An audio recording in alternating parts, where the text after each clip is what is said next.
No. Okay. Oh, now you can hear me. Okay. Excellent. Well, good morning, church family. Starting this week, we are going to give Buddy a much-deserved break in teaching, but we also look forward to hearing one of his classes in the not-too-distant future. In the meantime, we're going to look at a topic that I am personally interested in, and one that I hope you're at least a little bit interested in. And we do this to answer the question, does modern archaeology support or refute the Bible? And let's see if all this works. That's right, I point it this way, don't I? Before we start looking at archaeological sites, I need to provide an introduction to describe two topics. The first is how I got interested in all this in the first place. And the second is to explain what archaeology can do for us and what it can't do for us. I first got interested in this topic about 40 years ago when I was a graduate student at the University of Alabama in Birmingham. At that time, I was in my mid-20s. I had been a Christian for about 6 or 7 years. And even though I was a babe in Christ at the time, I was sometimes asked, how could someone like you, a man of science, believe in something as arcane as the Bible? I was asked that several times. And I admit that at that time, I really didn't have a good answer to that question. So right about now, some of you are probably thinking about 1 Peter chapter 3, verse 15, which instructs Christians to always be prepared to give an answer to everyone who asks you to give the reason for the hope that you have. And I didn't really have that answer at that time. So back to UAB. As a graduate student, I had to spend long hours in the medical library at UAB. UAB has, or at least it did 40 years ago, a tremendous medical library. But the library didn't just contain medical journals. It contained journals from many different disciplines, including religion and philosophy. So I spent long hours reading about the early history of Christianity in the United States. Working well. While during the founding of our country, we Americans had a strong grasp on Christianity, by 1865, at the end of the Civil War, many Americans were questioning their Christianity. And as a result, several denominations held public theological debates on a variety of topics so that the average citizen can make up their own minds on these topics. Many of these debates are recorded for posterity, and the UAB library had a lot of these documents, so I was able to read them. While whether or not the Bible supported slavery was an often debated topic, there were many other topics that were also debated on the screen there. The differences between different denominations, Baptist, Methodist, Presbyterian, they were frequently debated. Whether or not the Bible contained errors was a frequent topic. Was Jesus a historical person or a mythical character? Was often debated. Which is correct, evolution or creationism? How can a good, loving God doom people to eternal damnation? Was a frequent topic.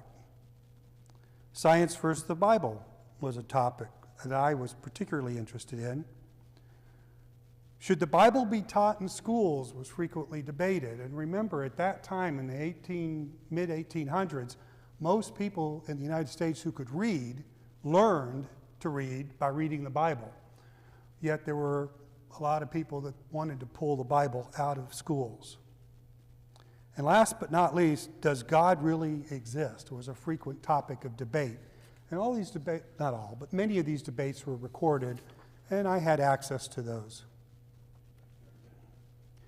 While reading about those debates, I come across this quote from Friedrich Nietzsche. Now, I'm not a Nietzsche expert, but I am familiar a little bit with Nietzsche, and I knew that Nietzsche was respected by many scientists and philosophers as a critical thinker. However, I couldn't help myself to think that this could not possibly be true, that archaeology was unable to find a single site mentioned in the Bible except for Jerusalem. Of course, he made this statement in 1881, and at that point, archaeology was relatively young, but there had been studies been done, and what I have discovered since then was he was totally off base. But that got me interested into this topic. So before digging into archaeology, pun intended, let's define it. In preparation for this class, I looked at many different definitions of archaeology, and I think this one from the Oxford Dictionary fits the purpose of this class the best. So archaeology is the study of human history and prehistory through the excavation of sites and the analysis of artifacts and other physical remains. Archaeology is a science. It's a science and a scientific tool used by historians to study history. Although I'm not a historian per se by training, but I am a scientist and I like scientific tools, so I like archaeology. So let's look at how this tool of archaeology can be used and how we should not use it.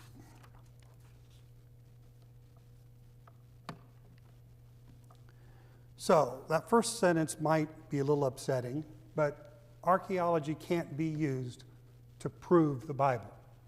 So what do I mean by that?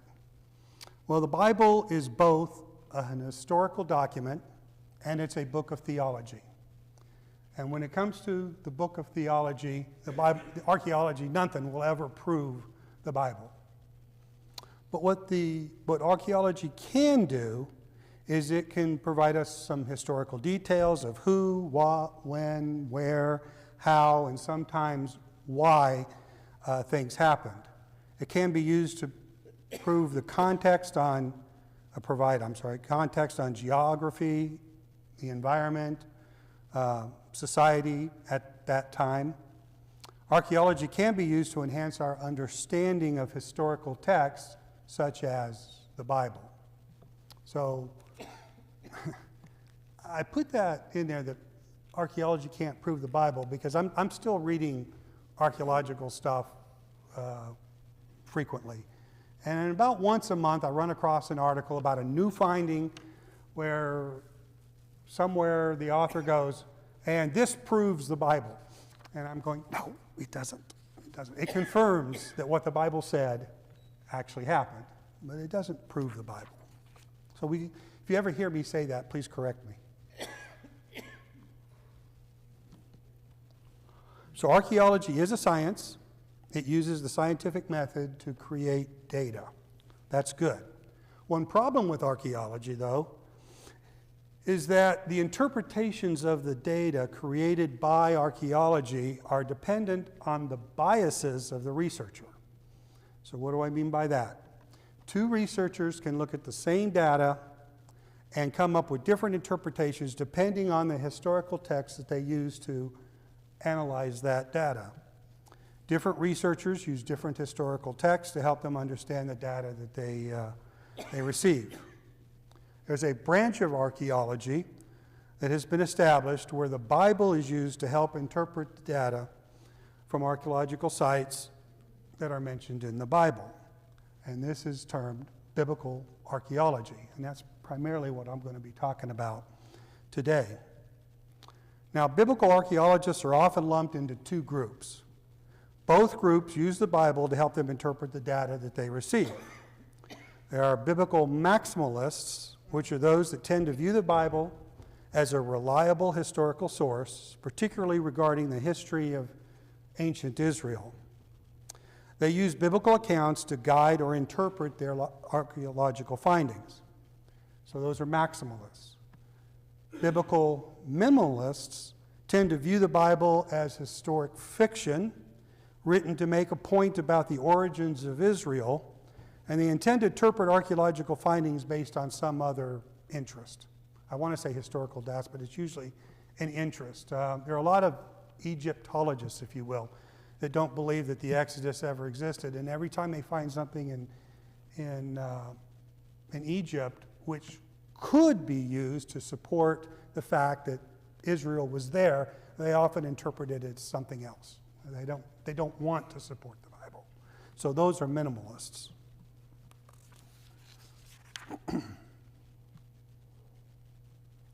So at this point, you might get the impression that those who are critics of the Bible, existed in the late 1800s, but they don't really exist today. But I've got about 3 quotes here from modern prominent scientists, which will belie that fact. First one here is from Richard Dawkins. It's about 19 years old now. And Richard is considered a premier thinker. People look up to him as being, knowing everything. And he writes, the Bible is fiction.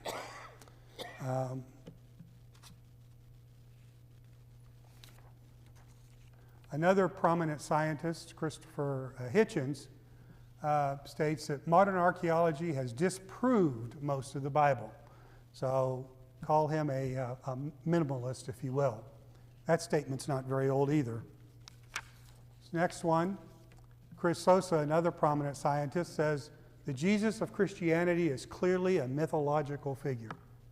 Clearly a mythological figure. So Bible critics aren't just limited to the 19th century, despite all the evidence that's been uncovered over the last 100 years. So let's start looking at how archaeology does support the Bible. I'm going to start in Genesis and I'm going to work my way forward. Since I've only prepared the slides for about the first 5 weeks or so, I don't yet know how long this is going to go. But I will state that starting in Genesis has at least one drawback, and that is that the support for early Genesis is all about Mesopotamian history, a topic which up until this point I had some limited familiarity. If I had started in the Judges period, I wouldn't have to done a lot of work to get ready for this class because I'm pretty much familiar with that time period. But so over the last 5 or 6 weeks since the elders had asked me to teach this class, I've had to become an expert, if you will, on Mesopotamian history. So let's start in Genesis and work our way forward. Now, Genesis chapter 1 doesn't list any places other than Eden. So I'm going to skip Genesis 1, go into Genesis 2, and we come across these verses here, which list quite a few places. So Genesis chapter 2, verses 10 through 14, starting with verse 10. A river watering the garden flowed from Eden. From there, it was separated into 4 headwaters. The name of the first is the Pishon. It winds through the entire land of Havilah, where there is gold. The gold of that land is good. Aromatic resin and onyx are also there. The name of the second river is the Gihon. It winds through the entire land of Cush.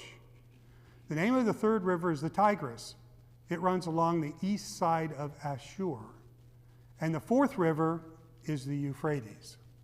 So there are some 8 different places listed in those few verses there, and we're going to look at what archaeology can tell us about those places.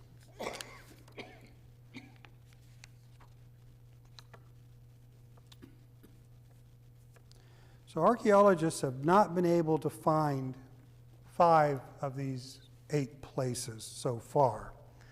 Those 5 include Eden, the river Pishon, Havilah, the river Gihon, and the land of Cush. Archaeologists do know exactly where the river Tigris is and the river Euphrates and the city of Ashur. Before we talk about the 3 that we know, let's spend a few seconds on the places that we don't know.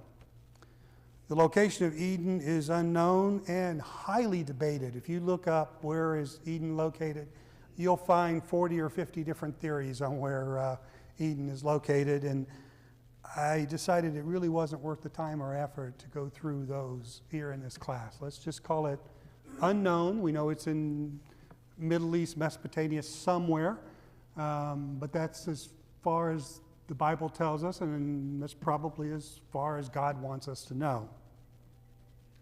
The same is true with the river Pishon. One clue is that in Hebrew, the word Pishon means great diffusion. So you can imagine a river that has a lot of branches and is quite diffuse. A theory which I particularly like is that during the flood, that river probably disappeared. Doesn't exist anymore. I'm going to skip Havilah for a moment, and we'll talk about it in a few seconds, and skip right into the river Gihon.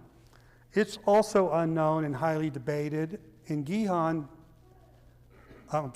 Hebrew, Gihon means bursting forth or gushing. So you can imagine that it was a river that was probably narrow and fast-flowing and lots of rocks and coming down pretty quick. The location of the land of Cush is also unknown and highly debated. Now, the land of Cush is mentioned 54 times in the Old Testament. When it's mentioned in the books that Moses wrote, primarily Genesis and Numbers, it's always associated with Babylon and Mesopotamia. In the other books of the Old Testament, when it mentions Cush, it's always associated with Egypt and an area south of Egypt. So many Bible scholars believe that there were 2 Cushes. That's where I tend to fit as well. I think that there were 2 Cushes mentioned in the Bible, one that Moses talked about and one that occurred later with the rest of the Old Testament. And it just so happens, we won't talk about it this week, but about 4 weeks from now, when we talk about Upper Mesopotamia, there's a city there called Kish. And it's in a part where Nimrod is supposed to have developed, and Cush was Nimrod's father. So the fact that Cush is there, that's probably the land of Cush. But that's speculation on my part. So let's talk a little bit about Havilah. We don't know exactly where Havilah is, but the Bible does give us some clues about where it was, if you will. And first off, Havilah appears to be named after Noah's great-grandson. So what are the biblical clues? Well, Genesis 25, verse 18 states that Ishmael's descendants settled in the area from Havilah to Shur, near the eastern border of Egypt as you go to Ashur. We're going to see later, and I don't think the pointer's working. Oh, it is. Look at that. Ashur is over here, near the Tigris.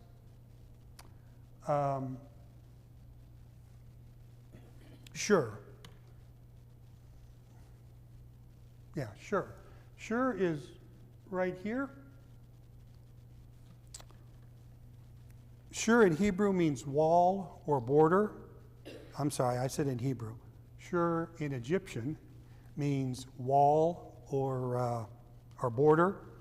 And it's accepted by most scholars that it refers to an Egyptian wall that was built right along on the east side here where you see it looks like a river going here to the Gulf of Suez. There was a wall at one point that goes there. That is the border of Egypt. There was a wall there, and Shur is mentioned several times in the Bible, and it always seems to refer to that area right there. So this red circle that you see me draw on the map is basically what Genesis chapter 25 describes as a place of where Ishmaelites' descendants settled. In addition to the Bible, there are three other external sources which talk about where the Ishmaelites settled. In his Antiquities of the Jews, Flavius Josephus states that the Ishmaelites inhabited the lands which are between the Euphrates, which is here, and the Red Sea, actually, which is right here. So, again, same general area as that red circle. The Samaritan Book of Moses states that for 30 years after the death of Ishmael, the Ishmaelites ruled from the river of Egypt, which is the Nile, to the river Euphrates. So the Nile being over here and Euphrates being over here. So again, about where that red circle is. And clay cuneiform tablets that were found in both Assyria and Babylonian, they record the Ishmaelites as living to the west of Assyria, Assyria being here, and as far as Egypt. So again, approximately where that red circle is. Now let's look at some other clues. There's another Bible clue in 1 Samuel 15:7, which states, "Then Saul attacked the Amalekites all the way from Havilah to Shur, near the eastern border of Egypt." So the Amalekites are mentioned 37 times in the Old Testament. Are there any clues to their location? Well, in Exodus 17, we find the Amalekites live in the northern Sinai Peninsula. So that's this part right here. A little later, Numbers chapter 13 places the Amalekites in the Negev of southern Israel, which is right here. A little bit further down, the book of Judges, chapter 3, associates the Amalekites with the region of Moab. Moab happens to be right here. So this smaller circle that I've driven gives you where the home of the Amalekites were based on biblical clues. Now, none of the other references in the Old Testament place the Amalekites outside of that circle. But there are other clues as well. Ancient Jewish writings, called the Talmud, place Havilah in what is today modern Jordan and northern Arabia. So approximately where that circle is. I think you're seeing a theme here. So if we take the red circles from the previous three slides, put them on one slide, you get something like this. And this is based on the biblical clues in the Old Testament and some external texts. But there are a couple of other clues that Genesis chapter 2 give us, which help us here as well. And I'll read. Chapter 2, Havilah, where there is gold. The gold of that land is good. So I started thinking about, I wonder if there are any modern gold mines in the area of those circles.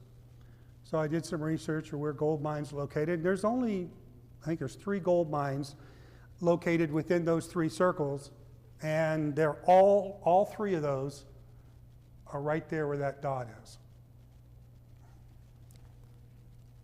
So that's the gold. But wait, there's 2 other clues. I was excited about those results, so I decided to continue the research to determine, are there any onyx mines located in these circles?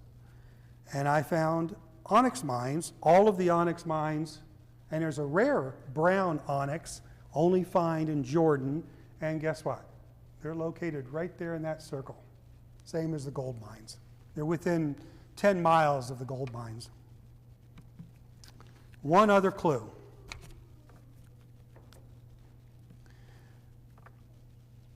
So I researched what the Hebrews mean when they talk about aromatic resin, and I found out that this term usually refers to myrrh. When they talk about aromatic resin, they're talking about myrrh. So where does myrrh come from? Well, there are two major sources. One of them is way down south in Saudi Arabia, off the map down here. So that doesn't fit what we're talking about.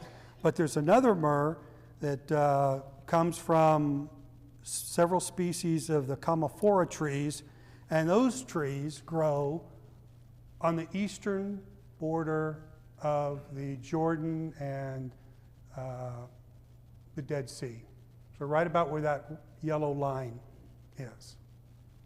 So based on biblical clues, etc., we don't know exactly where Havilah is, but I think we're pretty close here. Havilah is that region within those circles somewhere. Any questions there? Okay. Which time do I got? Not much. Let's talk about a couple of the other places. So the word Tigris appears to come from ancient Sumerian, and it means swift river, in contrast to the Euphrates, which is slow and leisurely. And it turns out that if you've ever been there, the Tigris is swift compared to the Euphrates, which is slow. You can walk across the Euphrates no problem. In Hebrew, Tigris is known as the Hiddekel, which means clear and thin. We know exactly where the Euphrates River is. It's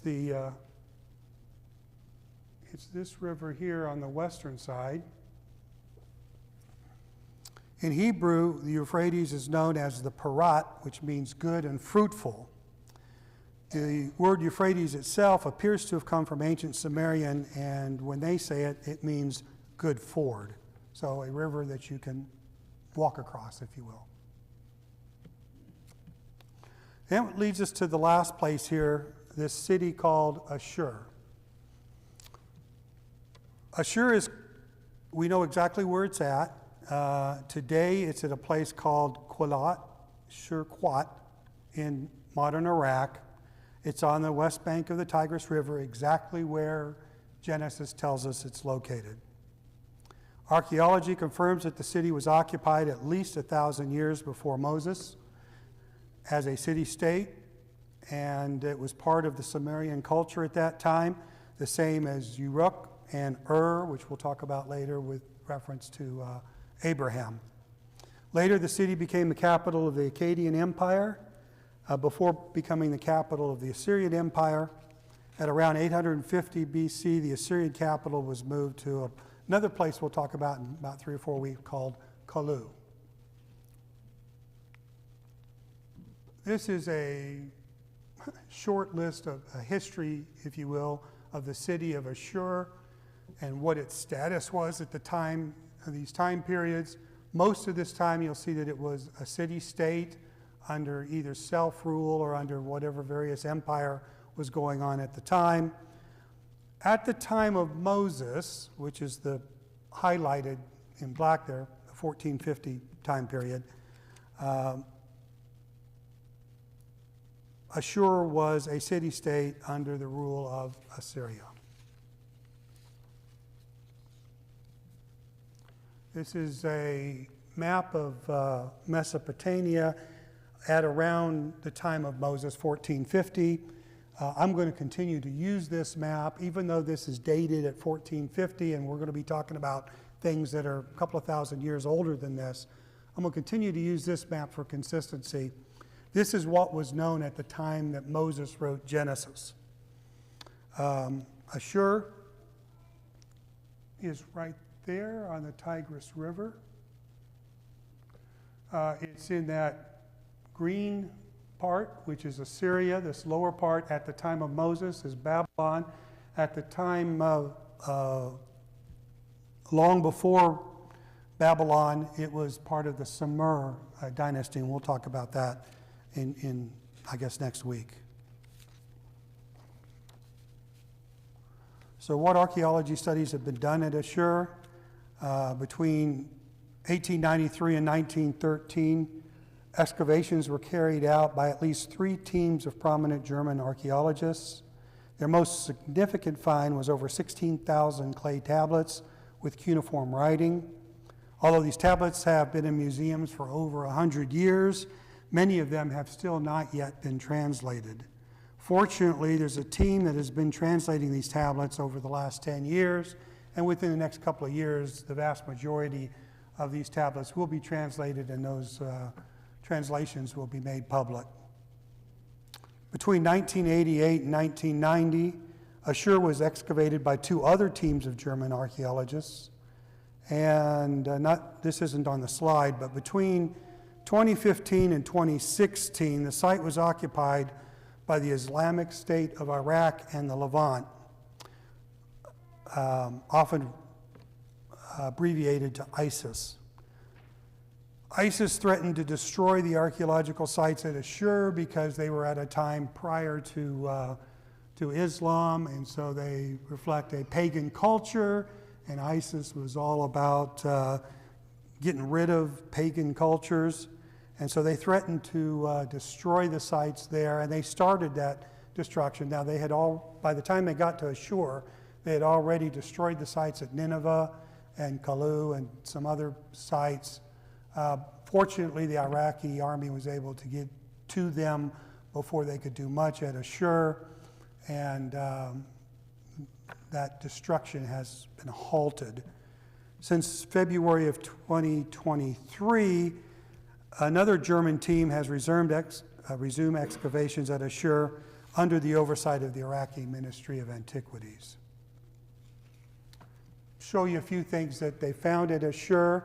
This is a gate structure that's at a temple for the pagan god of Ishtar at Ashur.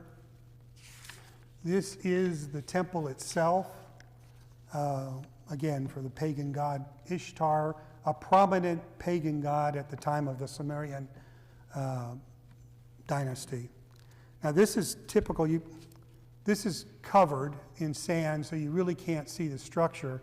But think of it like a pyramid that is stepped. It's a stepped pyramid. And this structure, they call it a ziggurat.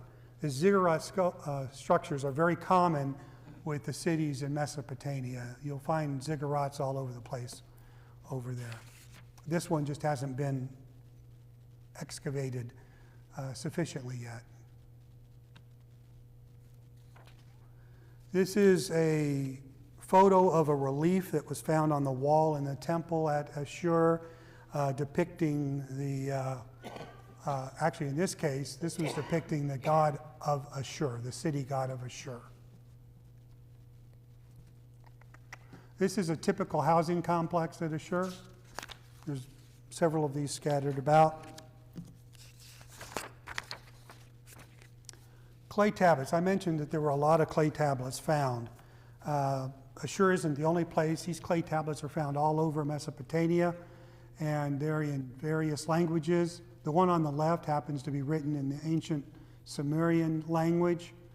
The one in the middle is written in the Assyrian language. And the one on the right is something I want to spend a second or two on. It is one of many copies of what's called the Assyrian Kings List. There are many copies of these, and they were spread all over the northern part of Mesopotamia in what was called Assyria. These Kings Lists are valuable to historians. They list not only the kings, but relative events that occurred during that particular kingship. And when we are able to date one of these significant events, we're then able to put dates on these kings' reigns. We'll talk more about this next week, but there's an Assyrian kings list, there's a Sumerian kings list, there's an Akkadian kings list, all over Mesopotamia. One last thing. Has the bell rung? Did I miss it? No? Okay. One last point I want to make before we summarize, and that is that When Moses wrote chapter 2 and wrote this, verses 11 through 14, he used what is called an anachronism. An anachronism is a person, place, thing, or idea that exists out of its time in history, especially one that existed later than the period being shown or discussed. That came out of the Cambridge Dictionary. So when Moses writes about Eden, and he includes places like Ashur, Havilah, and Cush, those places didn't exist at the time of Eden. So they are anachronisms.